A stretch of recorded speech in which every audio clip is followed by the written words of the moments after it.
네, 정보통신기사 기출문제 보겠습니다. 좀 더 많은 자료를 원하시는 분은 그냥 카페에 오시면 체계적으로 자료가 정리되어 있습니다. 안녕하세요. 전 시간에 이어서 2024년 CBT 기출문제 보겠습니다. 네, 43번 다음 중 보기 중 파장이 긴 것부터 순서대로 나열하시오.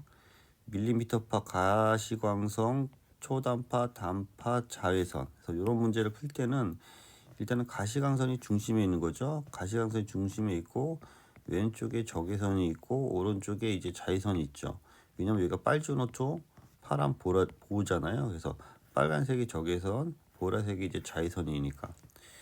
그러면 이제 요 왼쪽에 있는 요 그 파장대를 정리해야 되는데 그게 요 밑에 정리되어 있는 거죠. 그래서 우리가 제가 그 장충단 초곡이라고 외웠잖아요. 그래서 장파가 LF, 중파, 단파, 초단파, 극초단파. 그래서 요거를 외우라고 했잖아요. 그래서 장, 중, 단, 단파, 초단파, 극초단파, 그다음에 SE 하고 장파에서 VLF, ULF, SLF, ELF 이렇게 외워야 풀 수 있는 문제고요. 그래서 우리가 가시광선에서 자외선이니까 자외선을 맨 끝으로 빼고 장춘단 초극에서 장파, 중파, 단파이기 때문에 이 단파부터 와야 되는 거죠. 그래서 단파, 초단파에서 단파, 초단파하고 이제 밀리미터가 와야 되기 때문에 431에 여기 가시광선이 있고 가시광선의 오른쪽에 자외선 요 사이에 어떻게 보면 적외선이 있는 거죠. 적외선이 있고 이게 빨간색이 되는 거고 요 가시광선 오른쪽에 자외선이 있는 거죠. 그래서 정답을 3번을 잡으셔야 됩니다. 요거는 제가 그 페이지 510페이지에 정리해 놨으니까 그 저희 책 참조하시고요. 책에 보시는 것처럼 장충단 초극으로 해서 그다음에 마이크로웨이브가 있고 가시광선을 기준으로 해서 적외선과 자외선이 있다. 네, 자외선 밖에 이제 X선이 있는 거죠. 그래서 요거를 좀 어느 정도 정리해서 암기하시기 바랍니다. 이렇게 해서 44번도 파장이 가장 긴 거, 그래서 장춘단 초곡에서 일단은 단파를 기준으로 해서 HF, VHF, SHF에서 점점 이제 커지는 거죠. 그래서 요 HF가 단파기 때문에 단파가 더 파장이 길고 그 순서대로 해서 파장이 좀 더 이렇게 짧아진다라고 보시면 되겠습니다. 요 파장 범위, 주파수 범위 함께 잘 확인해 보시기 바랍니다. 45번 MPLS와 ATM 기술을 특징으로 맞는 것은 해서 MPLS는 현재 쓰고 있고 ATM은 안 쓰고 있는데 이런 유사 문제가 나오네요. 문제가 이제 길고 헷갈리게 나오는 건데 일단 ATM을 보면은 이거를 이제 패킷 셀이라고 좀 표시했고요. 엄밀히 말하면 셀이 맞죠. 그래서 일정한 크기의 셀이냐 패킷이냐 그래서 다양한 크기의 패킷이냐 다양한 크기의 셀이냐라고 했는데 ATM은 기본적으로 53바이트의 그 셀 크기가 정해져 있죠. 그래서 페이로드가 48바이트가 되는 거고 헤더가 5바이트가 돼서 53바이트가 나옵니다. 그래서 일정한 크기다 라는 걸 먼저 잡으셔야 되고요. 일정한 크기다.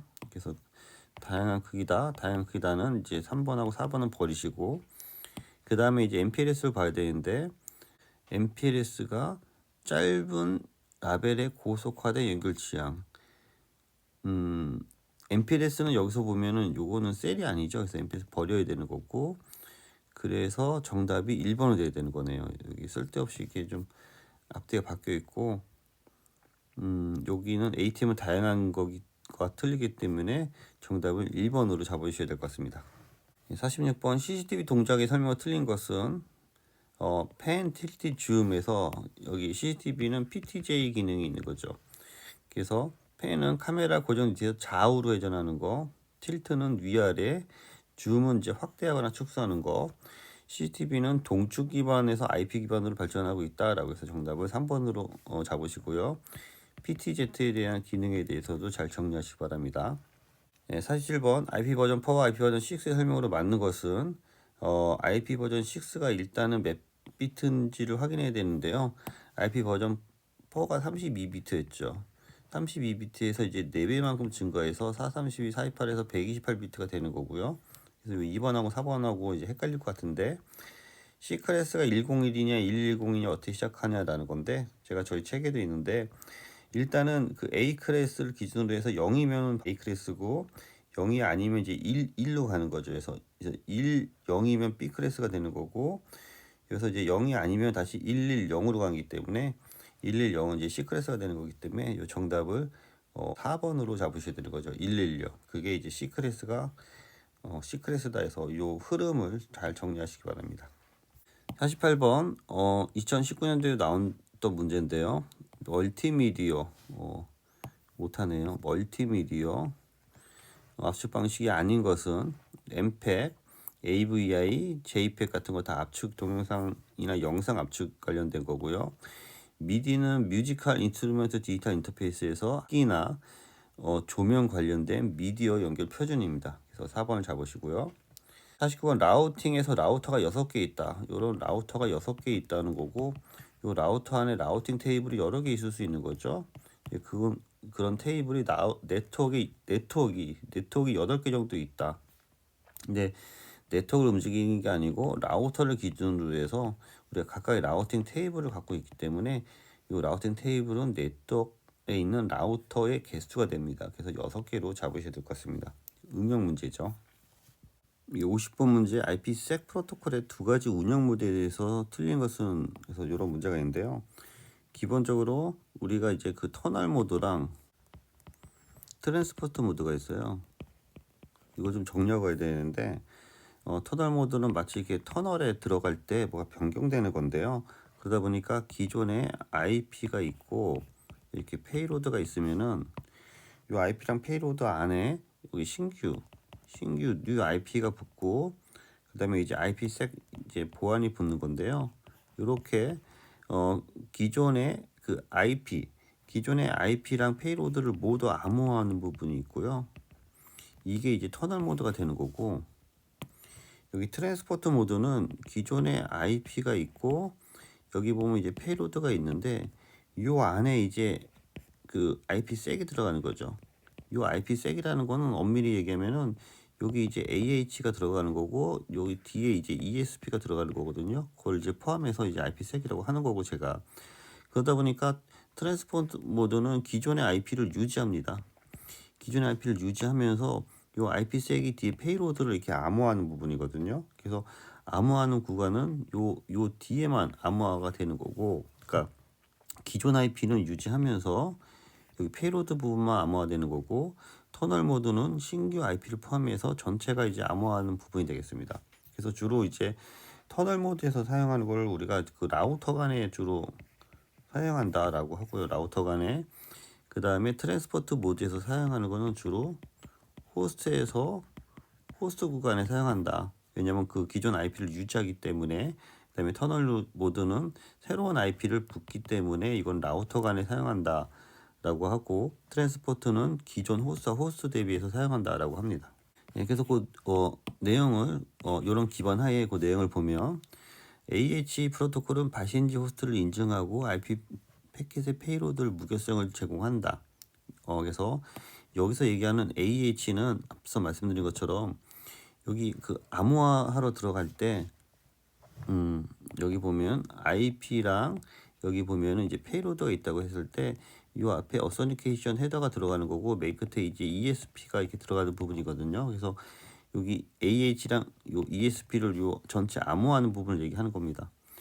여기 그 트랜스포트 모드에서도 여기 보시면은 트랜스포트 모드에서도 여기 요 IPsec 분과 맨 끝에 ESP 들어가는 요걸 얘기하는 거죠. 그래서 어서니케이션을 통해서 IP 패킷의 페이로드의 무결성을 제공하고 ESP 프로토콜은 발신지 인증과 페이지의 무결성 및 기밀성 요 ESP에서 무결성과 기밀성 같이 제공하고 있고요. 전송 모드, 그러니까 트랜스포트 모드죠. 여기 오른쪽에서 했던 전송 모드에 대해서는 본래 IP 패킷 헤더를 암호화하지 않는다. 그래서 기존 본래에 여기 보면 원래 사용하고 있는 제가 아까 말씀드린 원래 사용하고 있는 이 IP를 암호화하지 않고 그 밑에 부분을 페이로드 부분을 암호한다라고 했고요. 터널 모드는 새로운 IP가 들어가서 기존 전체를 암호하는 부분이 되는 거죠. 그래서 터널 모드는 송신자와 수신자가 모두 호스트인 경우에 사용된다 했는데 요 모드 호스트인 경우에 사용되는 거는 트랜스포트 모드가 되겠습니다. 트랜스포트 모드가 되는 거고 전체 네트워크 구간에 대해서 암호화가 이루어지는 거죠. 그래서 정답을 4번으로 잡아주시고 터널 모드가 아니고 트랜스포트 모드가 송신자와 수신자 호스트 기반으로 암호화하는 거고 호스트 기반 터널 모드는 라우터 기반으로 암호한다. 그렇게 정리해 주시기 바랍니다. 그 내용에 대해서 이제 설명을 한 건데요. 내용이 길어져서 답안을 간단하게 적어봤습니다. 51번 디도스에 대한 설명으로 맞는 것은 디도스를 전혀 모르면 풀 수 없는 건데요. 디스트리뷰트 디나이 오브 서비스죠. 그래서 인터넷 보안을 위한 장치이다. 이거 디도스 보안 장치라고 헷갈릴 수 있는 부분이고요. 대역폭을 효율적으로 사용한다. 전 상관이 없죠. 네트워크에 분산된 좀비 PC가 단일이 아니라 여러 좀비 PC가 하나의 서버 시스템을 집중적으로 공격하는 거 이걸 이제 디도스 공격이라고 합니다. 52번 자유공간에서 송수신 안테나의 거리가 2km고 1GHz 주파수로 통신 링크를 구성하고자 한다. 경로 손실을 구하셔라 라고 했는데 자유공간의 경로 손실 저희 책에 정의되어 있습니다. 32.44에 20로고 F에 20로고 D인데요. 공식 나오는 원리도 설명을 한 거 동영상이 있으니까 참조하시고요. 무선통신공학에 정리되어 있으니까 참조하시기 바랍니다.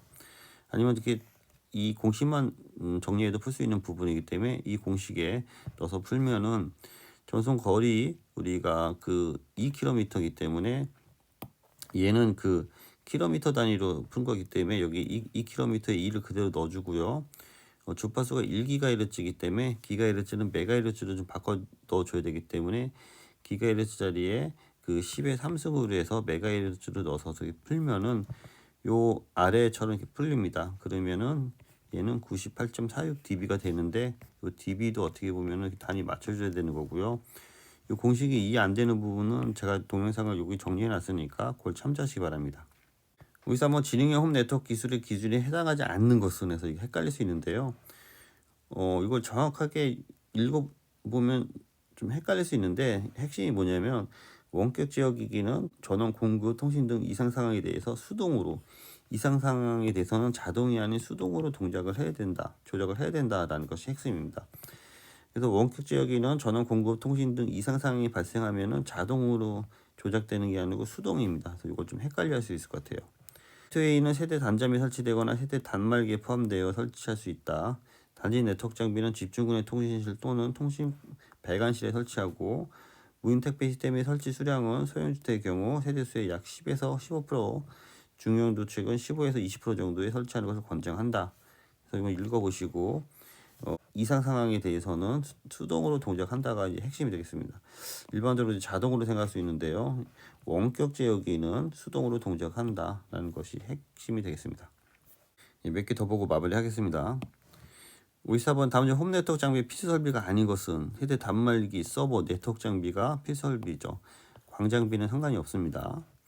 망형, 메시형을 얘기하는 거죠. 메시형 공식을 외우셔야 되는 거죠. 2분의 n의 n-1이기 때문에 거기서 넣어서 풀면은 요 2에 70에 70-1이기 때문에 2, 4, 2로 값을 쉽게 잡을 수 있고요. 예전 기출문제인데요. 1비트를 저장하는 것, 우리가 1비트를 저장하는 것을 플립플롭이라고 합니다. 플립플롭. 플립플롭 또는 내치를 1비트를 보관, 저장할 수 있는 회로를 의미하게 되겠습니다.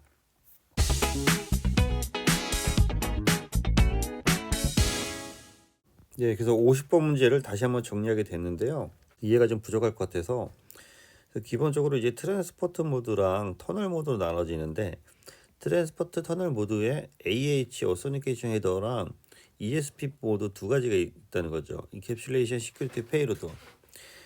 그래서 기본적으로 이제 기본 데이터가 이렇게 위에 있다고 보면은 다시 좀 지우면서 얘기할게요. 좀 색깔 바꿔야겠네요. 예, 노란색으로 잘 보십시오. IP 헤더랑 TCP 헤더랑 이제 데이터가 있는데 트랜스포트 모드는 이렇게 어소니케이션 헤더가 이렇게 들어가서 이제 그 보안을 강화하는 거고 터널 모드도 어소니케이션 헤더가 들어가지만 요 맨 앞에 보면은 신규 IP가 붙는다는 거예요. 요 신규 IP가 붙는다는 게 핵심이죠. ESP 모드도 기본 데이터가 있으면 기본 데이터에 ESP 헤더랑 ESP 트레일러랑 어소니케이션에서 뒤에가 양쪽으로 이렇게 보호해 주죠. 그래서 ESP 터널 모드는 여기 보면 신규 IP가 붙는다는 게 이제 핵심이 되는 거죠. AH 모드에서는 패킷과 최외가 IP 주소를 인증하지만 페이로드는 암호화되지 않는다. AH 모드는 페이로드가 암호화되지 않는다가 이제 핵심이 되는 거죠. 그렇기 때문에 AH 모드에서는 호스트를 인증하지 않고 IP 패킷 페이로드를 무결성을 제공한다. 그런 부분이 이제 내용이 되는 건데요. 여기 보면 페이로드는 암호화가 되지 않는다라는 기반에서 IP 패킷의 페이로드는 무결성을 제공한다. 이해해 주시고요. AH에서는 무결성 겸사값을 계산하기 때문에 NAT 통과는 안 된다라는 거고요. ESP는 사이트 간의 사설 네트워크 터널을 구축하는 데 사용하고, 여기 보면 ICV락에서 인테그레이트 체크 밸류를 계산해서 최각 주소 값을 사용하지 않으므로 NAT를 횡단할 수 있다. 그래서 어떻게 보면 그래서 AH 모드랑 ESP 모드를 같이 써서 NAT 기능을 우리가 NAT 쓰는 데가 많잖아요. 그래서 NAT를 허용하면서도 AH를 쓸 수 있게 해야 되는 거예요. 그래서 AH 모드가 있는데 트랜스포드랑 터널 모드랑 있어서 AH 이제 암호화가 이렇게 들어가는 거고, 터널 모드에서는 신규 IP가 이게 신규 IP가 되는 거죠. 신규 IP가 들어가고 AH가 돼서 데이터의 무결성을 저장해 주는 거고요. ESP 모드에서는 ESP랑 ESP 터널이나 ESP 트랜스포로 이렇게 같이 암호화가 되는 거고, 앞에 신규 IP가 들어가는 거고. 그래서 여기 보면 AH랑 ESP를 같이 쓴다는 거죠. 이렇게 AH랑 ESP 같이 떠서 여기 보면은 여기 터널 모드는 이제 신규 IP가 들어가는 거죠. 신규 IP, 이거는 이제 기존 IP가 되는 거죠. 그래서 좀 더 보안을 강화한다. 그래서 기본적으로 AH 모드에서는 패킷 페이로드의 무결성을 제공하는 거고, ESP에서는 프로토콜은 발신자 인증과 페이로드의 무결성 및 기밀성을 같이 제공한다.